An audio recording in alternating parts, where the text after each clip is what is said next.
Eto po mga bossing ko, ang kaganapan dito sa swimming pool namin. Natabunan na po siya sa wakas, natapos din yung pagtatabon mga bossing ko sa swimming pool. Almost 3 weeks din po mga bossing ko dahil may pagkamalalim po ito mga bossing. Ngayon po, patag na po siya. Pagkatapos, ito yung simento, mamaya nakakatuwa naman kasi ilalatag na ito mga bossing ko yung mga bakal. Lalatag na po siya. Pagkatapos, lalagyan na ito ng graba. Tapos yun, sisimentohan na po siya. Tapos, lalagyan ng tiles. Ayan po yung tiles po dito. Yan. Igagaya rin po siya sa tiles na ito. Yan. Gagaya rin po yan. May pagkamahal din po talaga mga bossing ko yung mga materyales, mga bossing. Parang inabot din po ito ng 30,000 mga bossing ko. Ito lahat to. Bukod pa syempre yung labor mga bossing. Yan talaga pag nagpapagawa mga bossing. Ano, madumi ba CR? O, hindi naman. Madumi ang CR? Madumi? Ayan po. Talagang madumi mga bossing. Nagdudumi talaga siya.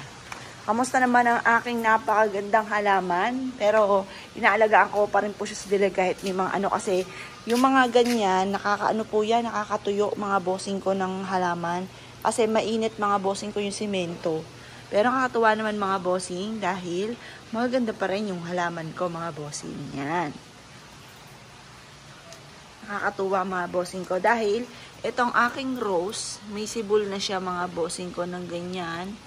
Totoo nga yung sinabi na kapag ka ginupitan mo mga bossing ko, may sisibol. Kaya kailangan pagka natapos na mga bossing ko, yung kagaya noon mga bossing, natapos na yung pagbubulaklak, gugupitin nyo na yan para mamulaklak muli mga bossing. Yan, nakakatuwa naman ang aking halaman. Tapos dito, mapapasin nyo mga bossing, ito, inalis na dito muna ng mister ko, yung motor niya. Talagang masikip po dito sa amin mga bossing. Hindi po namin na-enjoy itong kubo mga bossing ko namin dahil yun nga po mga bossing ko ay masikip. Parang hindi siya lagi napupuntahan dahil masikip nga po dito at baka madali pa yung mga ilaw mga bossing ko ng motor na kagaya nangyari sa akin dati mga bossing. Nasira ko po siya. Ngayon, napakalaki ng space namin na dito. Nakatuwa.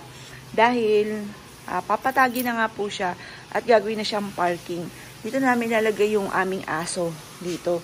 Kasi doon, sa may banda doon, may pagkamasikip po doon mga bossing. Patagilid po lagi kami na dumadaan. Nakakatuwa naman kasi mapapakinabangan na namin to yung space na ito. Kasi alam niyo po ba, boring din mga bossing ko ang nagsuswimming ka mag-isa. Tapos, pangalawa, ayun nga sa punsoy, masama pa nga din po na mayroon swimming pool sa bahay. Pumunta ka na lang or mag-rent ka na lamang po ng pool. Punta ka sa resort kung ikaw ay magsuswimming. Kasi pag nasa loob ng inyo pong bahay, maraming mga pagsubok na pagdadaanan.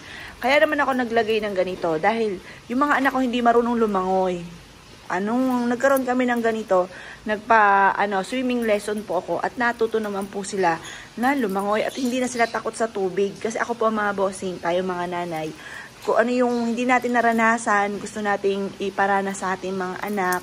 Kaya parang gusto ko iparana sa kanila. Kaya kahit alam ko na hindi maganda kasi merong malapit dito sa amin mga bossing ko na may swimming pool sila. Maraming mga negatibo ang mga naganap mga bossing. Ayun. Yun. At least na-experience naman po namin. Parang hindi na namin inisip po yun. Kasi nga po para matuto yung anak ko kasi mahihiyain po sila. Ngayon, kapag kami ay magpapaturo sa labas, mahihiya po sila. Kapag dito, kami-kami lang, hindi po sila nahiya. Tapos, yun, natuto nga po silang lumangoy mga bossing. Yan. Tapos, syempre, boring naman mga bossing ko na siya lang yung lumalangoy. Ngayon, marunong na po siyang lumangoy. Marunong na rin lumangoy si Joey Lynn. Ayan, pati si Justin. Ngayon, dadayo na lang kami sa labas.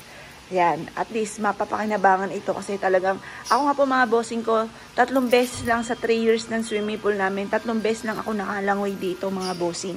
3 beses lang. Tapos yung anak ko, madami yung mga anak ko, madaming beses na. Yan. At saka hindi siya napapakinabangan. At saka ayaw na rin ng anak kong bunso. Dahil nga po, lagi niya kasama dito si ate. Ngayon, wala na si ate. Dadayo na lang kami. Ha? Lagi dyan. Lagi dito si Jovelyn na ano. Pipicture. Oo, nagpipicture. Nagtitiktok. Nagsiswimming siyang mag-isa. Ayun. Kaya si Justin, ang gusto po niya, ano na lang, magre-rent na lang po kami or pupunta na lang kami sa mga beach or sa resort. Nalulungkot lang po si Justin kapag ka, ano. Akala ko ba zero na paglilinisin mo niyan? Na? Niyang, aquarium. Ba't sinabi mo? Oo, sinabi ko na eh. Kaso, day off siya ngayon. Day off siya ngayon. Di ba? Oo, day off ngayon. Ito na lang. Kulay yun rin eh. Oo nga. Eh, Yan. maglilinis niya. Baka maanohan pa ng simento. Madulo na. Ito ang trabaho ng mister ko. Hindi ako kung ano sa ano. Ha? Suga ko. Oh, congratulations. Ang mister ko, mga bossing. Walang diabetes, mga bossing ko, ang aking mister. Yan. Sa aming tatlo, ako na lang natitira, mga bossing. Kaya kailangan akong mag-diet pa. Kasi pumayat na ako ng gusto eh. Mataba pa nga daw si Inay sa akin eh. Oh. Kapag pumayat pa ako ng gusto, sobrang sexy ko na nun.